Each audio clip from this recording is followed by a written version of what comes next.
The sun was warm that afternoon, and the streets of the city buzzed with life. Cars honked, people hurried along the sidewalks, and the tall glass buildings reflected the bright sky. Among them was a luxury car dealership, its entrance lined, with polished vehicles that gleamed like jewels. Inside, the showroom sparkled with expensive lights, shining directly on the most beautiful cars in the world. Sleek Lamborghinis, shiny Mercedes, elegant Bentleys, and in the center, a Rolls-Royce that seemed to own the room. Through the glass doors, a young black girl walked in. She was dressed simply, in jeans and a plain t-shirt, her sneakers a little worn. She carried no designer bag, wore no flashy jewelry, and had no sign that she belonged in a place where each car cost more than most people made in a lifetime. But her eyes lit up as she stepped onto the glossy floor. She wasn't thinking about how she looked compared to the other customers. Her heart raced with excitement. She had always loved cars, and today she finally gathered the courage to step inside the place she had only ever admired from a distance.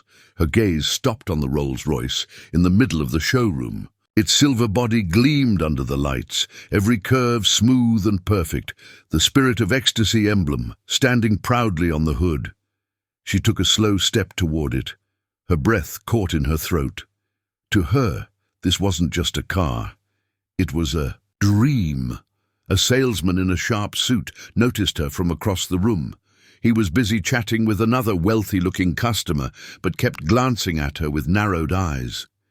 His smile for the rich man was warm, but when his eyes fell on the girl, his expression turned cold, almost annoyed. He excused himself from the customer and walked toward her, his polished shoes tapping loudly on the floor. "Can I help you?" he asked, his tone flat, almost impatient. "Yes," the girl said softly, pointing at the Rolls-Royce. "I was wondering if I could see this one up close. It's so beautiful." The salesman's lips curled into a half-smile, not of kindness, but of disbelief. He looked her up and down, his eyes scanning her plain clothes. "This car?" he asked, raising his brows as though she had made a joke. "Do you even know how much it costs?" The girl hesitated. She didn't know the exact price, but she knew it was more money than she could even imagine. Still, she lifted her chin slightly. "I just want to look," she said quietly. The salesman chuckled under his breath, shaking his head. "This isn't a museum, this is a dealership. These cars are for serious buyers, not window shoppers." His eyes narrowed, his tone sharp now. "Why don't you look at something more in your range? Maybe the used cars outside." A couple nearby glanced over, whispering and snickering. The girl felt her cheeks burn. Her heart sank, but her eyes stayed on the Rolls-Royce. She wasn't here to buy today, but she wanted to see, to dream, to imagine herself one day behind the wheel. She tried again. "I'm not wasting anyone's time. The salesman cut her off, his voice louder so others could hear. "Listen, young lady, we don't have time for jokes. You can't afford this. Please leave before you embarrass yourself." The laughter of the whispering couple grew, louder now. Another staff member walking by smirked at her, as though it was amusing that someone like her had dared to step into such a place. The girl's throat tightened. Her excitement was gone, replaced by humiliation. She glanced around and saw the eyes of strangers watching her, some curious, some mocking. She wanted to explain that she wasn't a thief, that she wasn't trying to waste anyone's time, that she just loved cars, but the words stuck in her throat. The salesman crossed his arms, tapping his foot impatiently. "Out," he said firmly. "We don't play games here." For a long moment the girl stood frozen. She looked once more at the Rolls-Royce, the dream car that had pulled her into this place. Her reflection shone faintly on its flawless silver surface. She had come with joy in her heart, and now she was leaving with shame pressing heavily on her chest. Finally, without a word, she turned and walked toward the door, The laughter and whispers followed her like shadows. As she stepped outside, the bright sunlight felt harsh, burning against her face. She kept her head low, blinking back the sting in her eyes. She had only wanted to dream, but they had thrown her out as if she didn't belong, as if her presence alone was an insult to their polished showroom. Behind her, the salesman shook his head and muttered, "Unbelievable," before returning to his wealthy customers, his arrogant smile firmly back in place. But as the girl walked away from the dealership, something inside her began to change. The humiliation hurt, yes, but beneath it was a flicker of determination. She thought of her father, the man who had always told her, "Never let anyone decide your worth." She had been judged by her clothes, by her skin, by her silence, but not by her heart. She wiped her eyes quickly, straightened her shoulders, and kept walking. She didn't know what tomorrow would bring, but something deep inside told her that this was not the end of the story. The glass doors closed behind her, with a faint click, but the sting of what had just happened didn't leave. Inside the showroom, the polished floor gleamed, reflecting the curves of million-dollar cars under golden light. Yet for the young black girl, those reflections had turned into mirrors of her own humiliation. She had walked in with excitement, her heart pounding with the joy of being near the kind of car she had only seen in magazines. She had imagined sitting behind the wheel, imagining the smooth leather beneath her fingers. But now, standing under the harsh gaze of strangers, all she felt was small. The salesman, the one in the expensive suit, had not let her go unnoticed. His voice carried across the hall, sharp and dripping with mockery. "I said out," he repeated, gesturing toward the door, as though shooing away a child. "We don't have time for people who can't buy." His words seemed to echo louder than the hum of the air conditioning. Staff members nearby paused what they were doing, pretending to tidy brochures but really watching her. Customers in their fine clothes turned their heads. Whispers fluttered through the air like little knives. "Who does she think she is?" a woman muttered to her friend. "Look at those shoes," the friend whispered back, smirking. "She can't even afford the tires." The girl's cheeks burned, but she forced herself to stand tall. She had not come to steal. She had not come to make trouble. She had only wanted to look. Yet in their eyes, her very presence was a crime. She tried one last time. "I'm not here to waste anyone's time," she said softly. Her voice trembled, but she kept her gaze fixed on the gleaming Rolls-Royce. "I just wanted to see it. That's all."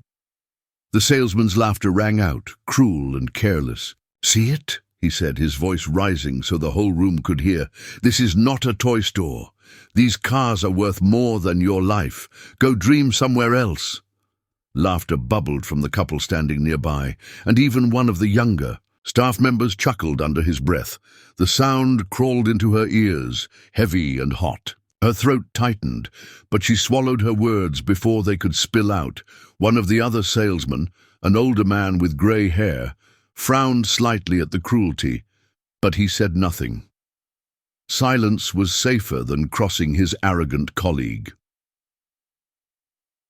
The girl's eyes drifted around the room, taking in the sparkling showroom that moments ago had seemed like a palace. Now it felt like a cage. Every car gleamed like it belonged to another world, a world that she wasn't allowed to touch. She noticed how different people were treated, how the same salesman bent low with smiles for a wealthy man in a tailored suit, offering him coffee, pulling open doors, handing out glossy brochures. The contrast was sharp, and it burned. "Go on," the salesman said again, his smile thin and mocking. "You've had your look. Leave the real customers alone." Her heart pounded in her ears.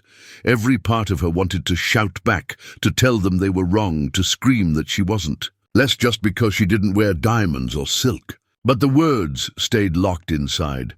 She had learned long ago that sometimes silence was the only shield. Taking a slow breath, she turned toward the door. Her sneakers squeaked faintly against the polished floor, the sound almost swallowed by the low laughter around her. With each step, she felt eyes boring into her back, eyes filled with judgment, arrogance, and the smugness of people who thought they were better. At the door, she glanced once more over her shoulder. The Rolls-Royce shimmered under the lights, its silver body glowing like a star she could almost touch. For a heartbeat, she wished she could sit behind its wheel, start the engine, and drive away from the pain. Instead, she pressed her hand against the glass door and pushed it open. The warm air outside hit her face, and she blinked rapidly against the sting in her eyes. The sound of the city, cars honking, people calling, felt distant compared to the roar of humiliation echoing inside her head. She stepped onto the pavement, her shoulders heavy. Behind her, the salesman muttered, "Unbelievable," before turning back to charm his wealthy customer. The showroom quickly forgot her, but she could not forget them. She walked slowly, her steps dragging, her heart sinking deeper with each block. Strangers on the street didn't know what had happened inside, but to her, it felt like the whole world could see. The tears she had fought back finally welled in her eyes, blurring the busy street around her. She thought about her father, about the stories he had told her, how he had built his business from nothing, how he had been laughed at once too.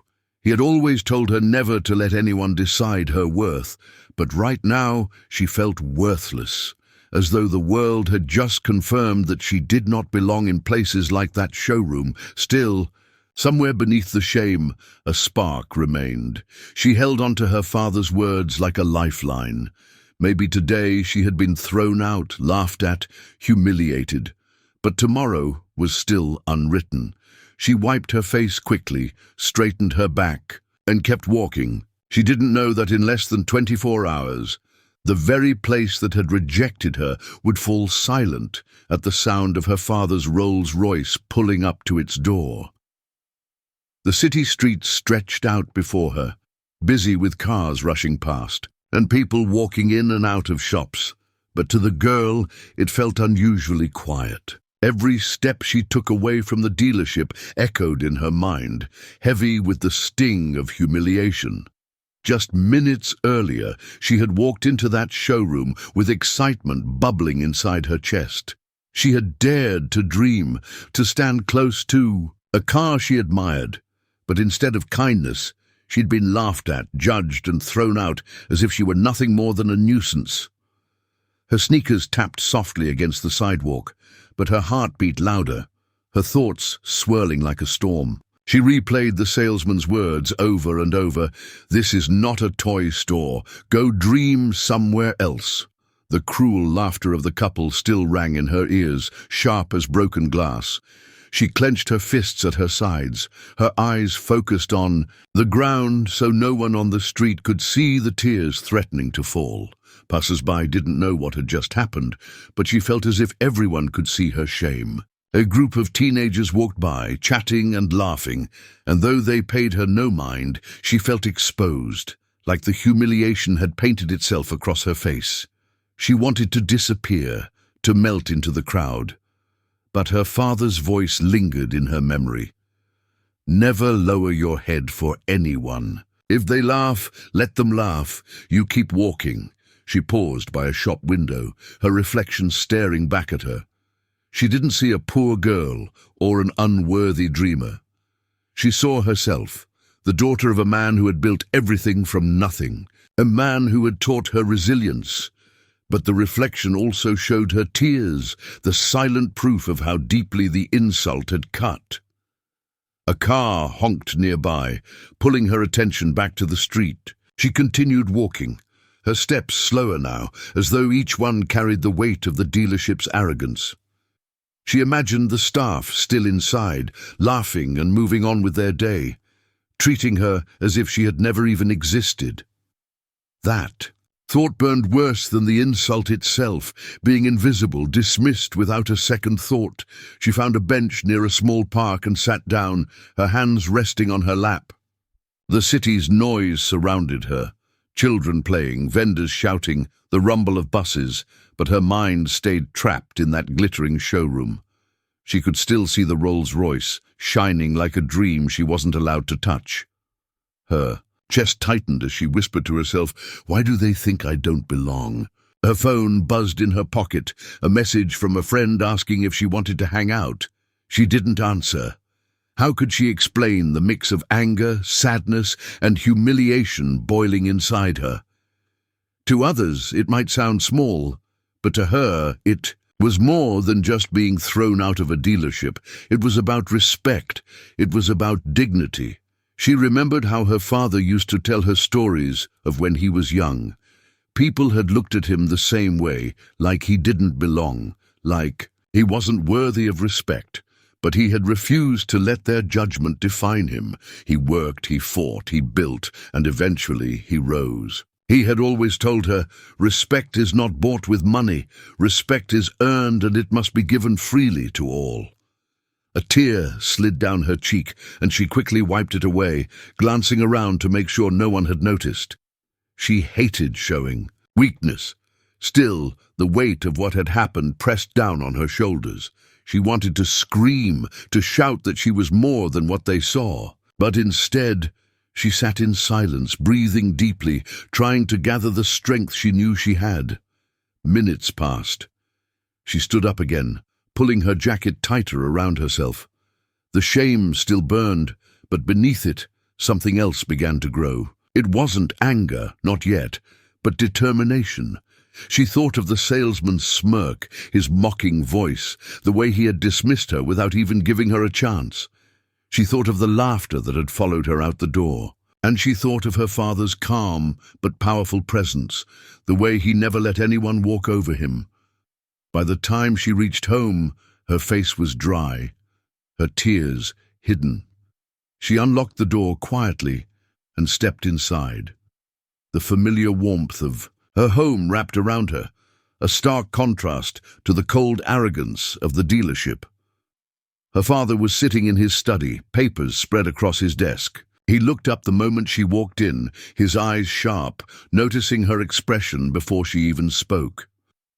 "Something happened," he said softly, not as a question but as a certainty. She hesitated, her throat tightening again. For a moment, she wanted to stay silent, to swallow the pain, but the memory of the salesman's words was too heavy to carry alone. She sat down across from her father, her hands trembling as she began to tell him everything. Every insult, every laugh, every moment of humiliation spilled out in her quiet voice. Her father listened without interrupting.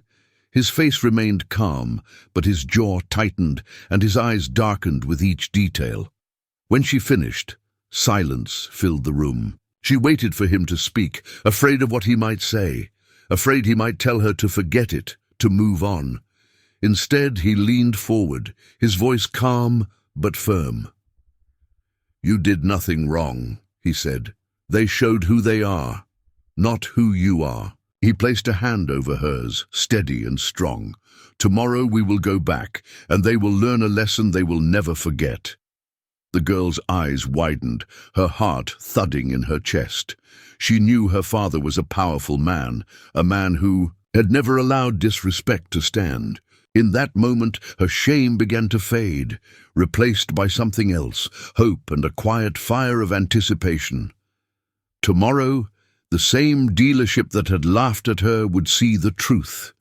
And when her father's Rolls-Royce pulled up, no one would dare question who belonged and who did not.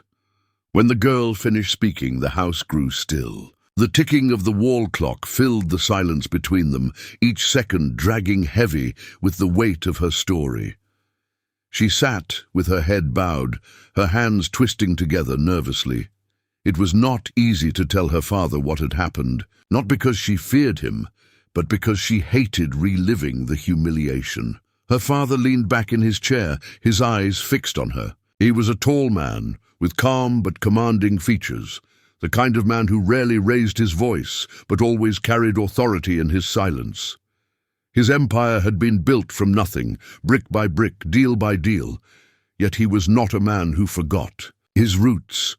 He had known hunger, he had known mockery, and he had known what it meant to be treated as if you did not belong.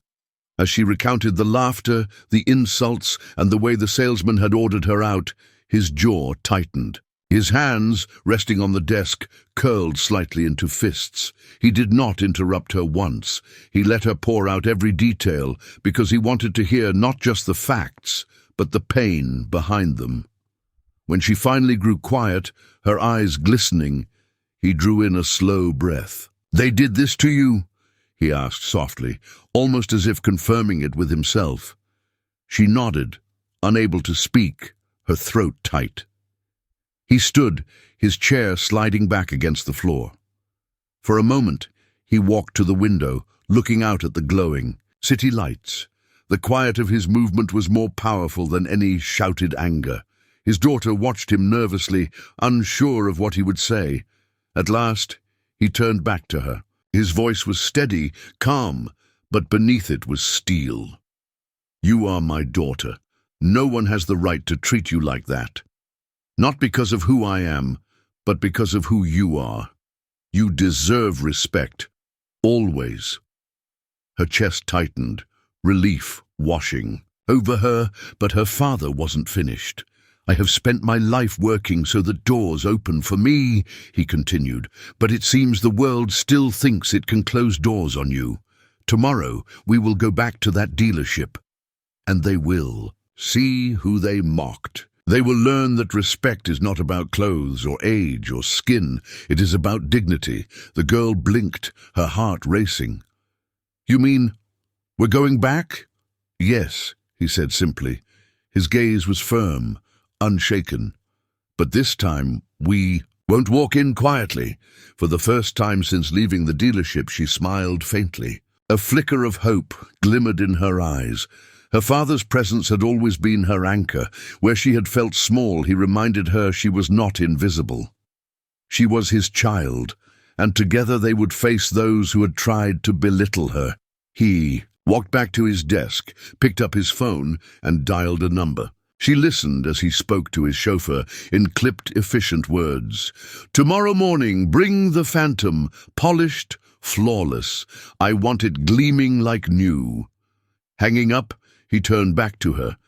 "They will see you step out of a Rolls-Royce. They will see the truth with their own eyes." Her breath caught. She pictured it, walking into the same place that had thrown her out, but this time, stepping out of the very kind of car they had mocked her for admiring. The thought sent a shiver down her spine, not of fear, but of anticipation. Her father reached across the desk and took her hand gently. "Listen to me," he said, his voice softer now. "This is not just about a car. It is not about money. This is about respect.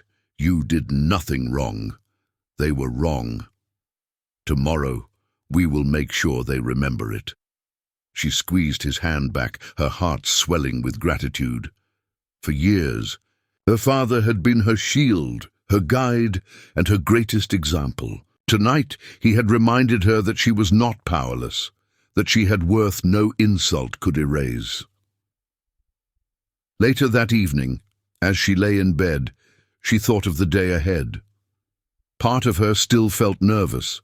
She wasn't someone who enjoyed the spotlight, and the memory of laughter still stung, but her father's words replayed in her mind like a steady rhythm.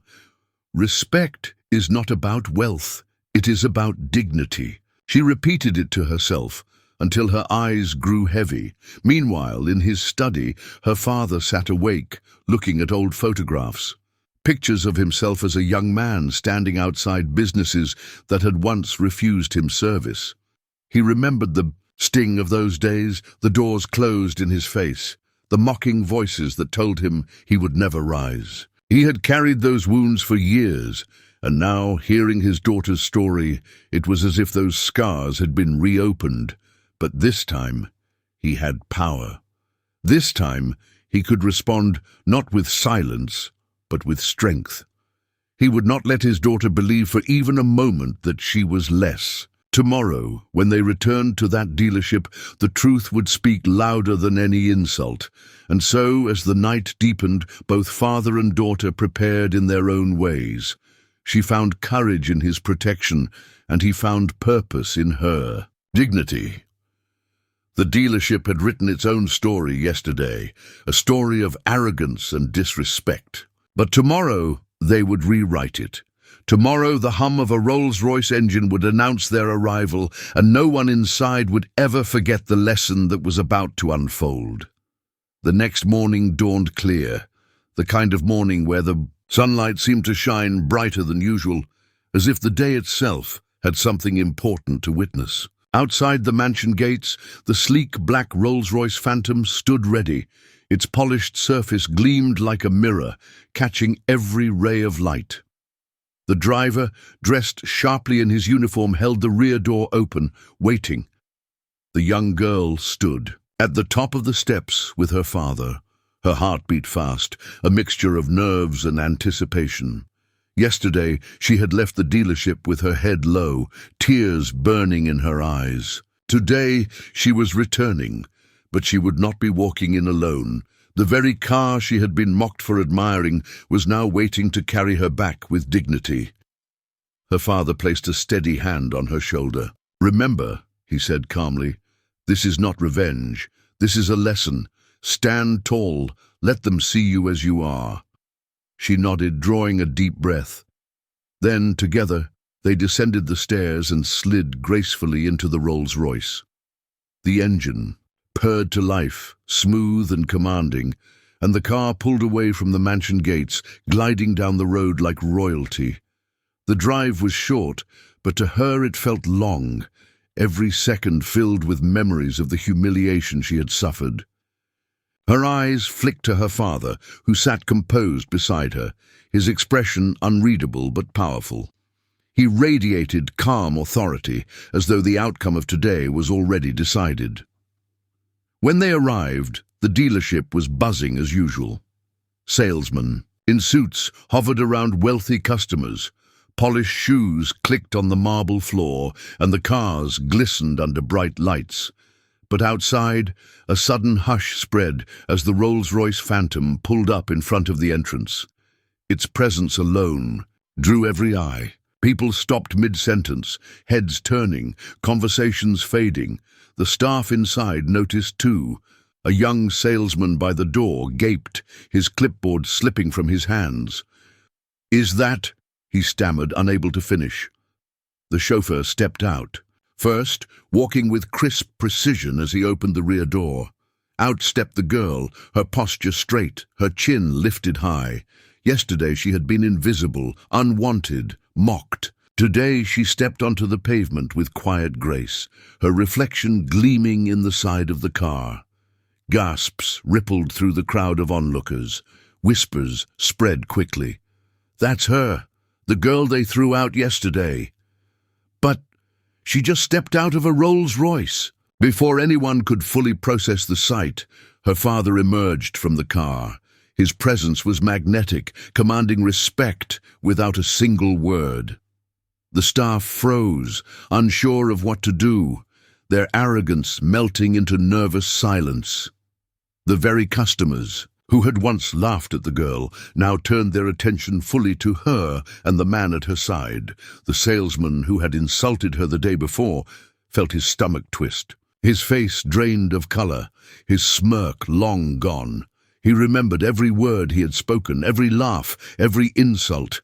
Now those words echoed back at him like poison. He tried to step back quietly, but the girl's eyes caught his, steady and unflinching. Her father adjusted his suit jacket and walked forward, his daughter beside him. The automatic glass doors parted, and the two of them entered the dealership together. The air inside seemed to shift instantly. The laughter and chatter from moments ago evaporated. Staff hurried to straighten their ties, to put on smiles that now trembled with uncertainty. The manager rushed forward, his face pale but plastered with forced politeness. "Welcome, sir," he stammered. "What an honor to have you here today. Please allow us to assist you." Her father's eyes were cold, his voice calm. "Yesterday my daughter came here," he said, his words deliberate and measured. "She asked for nothing more than to see a car she admired. Instead of respect, she was thrown out. The silence that followed was crushing. The salesman who had insulted her felt sweat bead on his forehead. Customers shifted uncomfortably, sensing the weight of the moment. The father continued, his tone never rising, yet his words cutting sharper than any shout. Respect is the foundation of business. Without it, you have nothing. If you cannot respect the people who walk through your doors, you do not deserve their money or their trust. The manager stammered, "See, sir, I assure you this was a terrible misunderstanding. It won't happen again. We apologize deeply for the way your daughter was treated, but apologies could not erase what had happened." The truth hung heavy in the air, witnessed by staff, customers, and even strangers lingering outside. The father turned to his daughter. "Choose the car you like," he said softly, though his voice carried easily in the hushed room. "This place will learn the value of respect today." Her eyes widened slightly, her chest swelling with pride. She walked forward, her steps confident, and stopped once more in front of the Rolls-Royce that had drawn her in the day before. The very car she had been told she wasn't even worthy to look at now reflected her proud stance. "This one," she said firmly. Her father nodded. "Then this is the one we will take." The manager's eyes nearly bulged from his head. Gasps filled the room. The staff exchanged stunned looks, their arrogance now reduced to fear. The salesman who had mocked her wanted to sink into the floor, his career flashing before his eyes. As papers were hurriedly prepared, the billionaire father spoke again, his voice steady and low, but filled with finality. "Remember this lesson," he said, his gaze sweeping across the room. "Respect costs nothing, but disrespect can cost you everything." The weight of his words settled like a stone in the air, unforgettable to everyone present, and as father and daughter stood by the Rolls-Royce, the girl lifted her chin, no longer the humiliated dreamer from yesterday, but a young woman whose dignity had been restored before the very eyes of those who once mocked her. The dealership was quieter than it had ever been. The hum of voices, the clicking of polished shoes on marble, even the soft background music, all of it seemed to vanish as the billionaire father and his daughter stood by the Rolls-Royce. Every employee had their eyes fixed on them, some with fear, some with regret, and others with the kind of stunned silence that only comes when arrogance collapses under truth. The father rested one hand on the hood of the car, his calm presence more powerful than any outburst. The manager stood before him, wringing his hands nervously, his forced smile trembling. Behind him, the salesman who had thrown the girl out the day before lingered like a shadow, pale and sweating, his smirk long gone. "I want to understand," the father began, his voice low but commanding, "why my daughter was treated the way she was." The manager opened his mouth, but no words came out. His lips moved soundlessly for a moment before he stammered, "Sir, I assure you, this is not how we normally treat customers. It must have been a terrible mistake." The father's eyes narrowed slightly, his calm gaze sharper than any. "Shout, a mistake?" He tilted his head, his tone steady. "A mistake is forgetting paperwork. A mistake is giving the wrong brochure. What happened to my daughter was not a mistake. It was arrogance. It was disrespect." The girl stood silently. Beside him, her chin lifted, her posture strong. Yesterday, she had left this place with tears in her eyes. Today, she felt the strength of her father's presence beside her. And for the first time, she was not the one shrinking under their judgment. The staff were. The father continued, his voice rising slightly, each word deliberate. "When she walked in here, she was judged by her clothes, by her age, by the color of her skin. No one asked her what she wanted, no one treated her with courtesy. Instead, she was humiliated. Do you think that is acceptable in a place of business?" The manager shook his head quickly, his face red. "No, sir, of course not." "Then why did it happen?" the father pressed, his eyes locking on the trembling salesman in the back. The salesman flinched under the weight of his gaze. The silence that followed was suffocating. Every employee knew exactly what had happened, but none dared speak. Finally, the salesman stuttered, "I didn't know who she was." His voice cracked, desperate. You thought she was not worth your respect," the father finished for him, his tone cutting through the air like steel.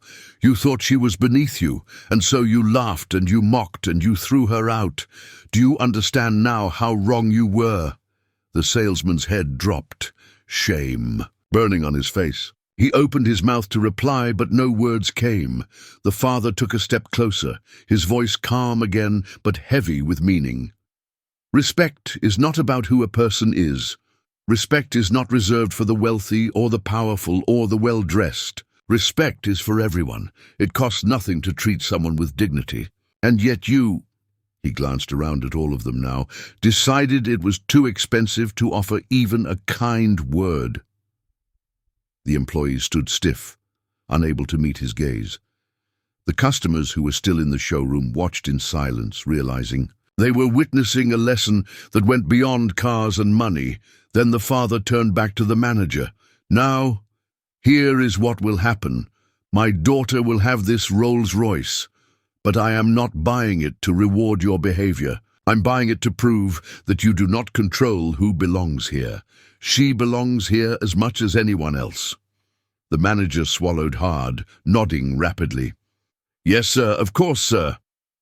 He rushed to gather paperwork, his hands shaking so badly that the papers slipped from his grip, but the father wasn't finished. He looked again at the salesman who had mocked his daughter. "And you," he said, his voice firm, "do you think you deserve to represent this brand, to speak for a company that claims to value excellence?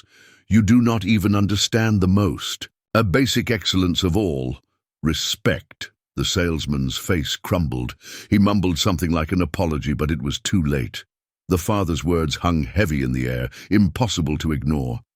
The manager shot a glance at the man, his jaw tight. Everyone knew his job was gone. The girl watched all of this quietly. She felt a strange mix of emotions. Part of her wanted to smile, to feel vindicated, but another part of her simply felt relief. The sting of yesterday was slowly fading, replaced with a sense of dignity being restored. She glanced at her father, silently grateful for the way he handled the moment, not with rage, but with calm power. As the paperwork was finalized, her father spoke once more, his voice carrying across the silent room. "Let today be a reminder," he said. "Respect costs nothing, but disrespect can cost you everything. A business built on arrogance will always collapse. A business built on respect will thrive." The words sank deep, not just into the staff, but into the customers as well. Many nodded quietly, realizing the truth of it. At last, the deal was done. The keys to the Rolls-Royce were placed in the girl's hands, her fingers trembling slightly as she accepted them. The same car she had been mocked for admiring was now hers, not as a trophy, but as a symbol. The father placed a hand on her shoulder and nodded. "Let's go," he said simply. Together they walked back to the gleaming car. The glass doors parted again, and the sunlight poured in as they stepped outside. The onlookers stared in awe as the girl slid into the driver's seat, her posture proud. The engine roared to life, and as the Rolls-Royce pulled away, the dealership stood frozen in silence, every employee left to reflect on the lesson they had just been taught. Inside the car, the girl gripped the wheel, her heart racing, not with fear this time, but with pride. Yesterday she had left in tears. Today, she was leaving with her dignity shining brighter than the car itself. The air inside the dealership was heavy, as though everyone had forgotten how to breathe. The sound of the Rolls-Royce engine still hummed faintly outside, but no one dared move until the father and daughter had stepped back in.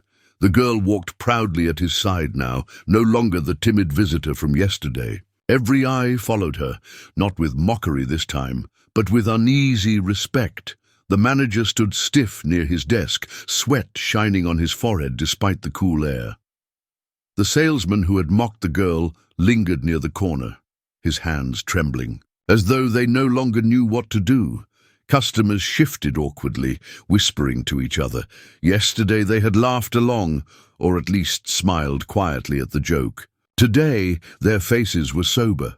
The father stopped in the center of the showroom, his daughter beside him, the gleaming Rolls-Royce papers still in her hands. He turned slowly, his gaze sweeping across the room. He didn't raise his voice. He didn't need to. The weight of silence was enough.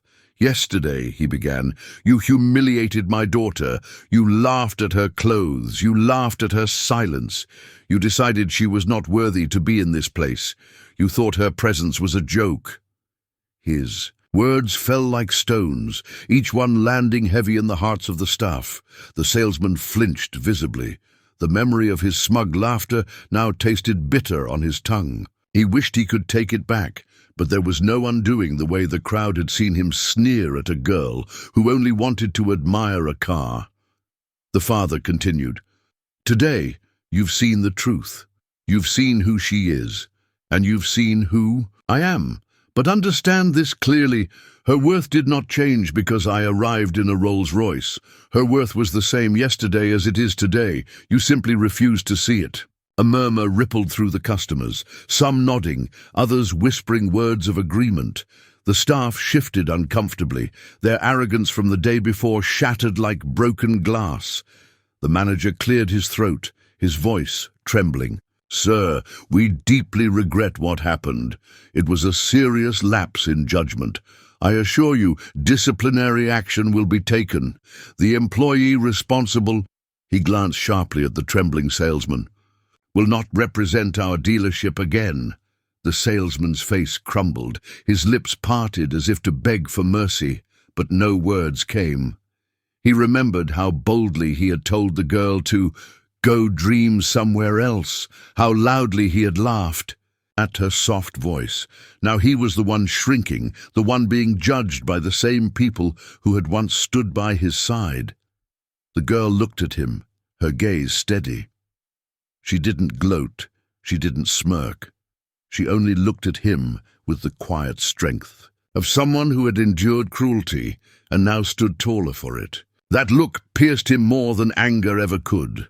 Her father spoke again, his voice calm but sharp. "Respect is the first lesson of business. Without it, there is no trust. Without trust, there is no future. You will remember this. And you," he gestured toward the salesman, "will carry this lesson with you long after you leave these doors." The manager nodded quickly, his face pale. "Yes, sir. Understood." The father turned back to his daughter. "You've chosen your car. The matter is finished."